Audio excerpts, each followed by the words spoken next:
Ян Элис ученый-орнитолог, но он также многое знает про другие виды животных. Например, что коровы весьма любопытны и поэтому нередко находят что-то необычное. В тот день он наблюдал за птицами на окраине Фрамптонских болот, что в британском Линкольншире, когда увидел большую группу коров, которые разглядывали нечто в грязи. Существо весьма напоминало тюленя, что не очень удивительно, край болот выходит в самое устье реки, которая через считанные километры впадает в море. Лежит себе тюлень и пусть лежит, эти места считаются заповедными и без особой надобности зверей лучше не трогать.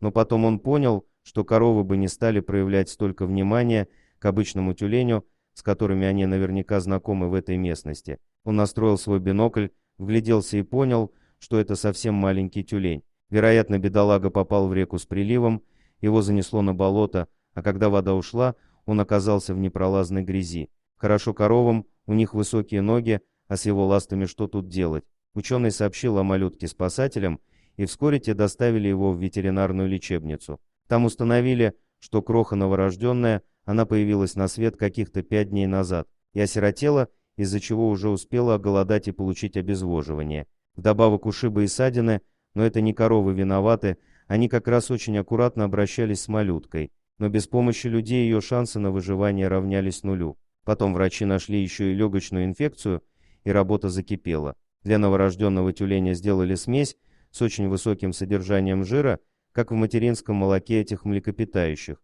Ей назначили курс антибиотиков, перевязали и поселили с другим ластоногим малышом Чарли, который прибыл всего на пару дней раньше. Врачей удивило, насколько маленький тюлень был доверчивым и ласковым, покорно терпел все процедуры и не пытался никого укусить. Через несколько месяцев, когда тюлени набрали вес и подросли, их выпустили в океан. Просто открыли клетки, и те сами попрыгали к родной стихии. И даже не остановились помахать ластами коровам, благодаря которым некогда и были спасены.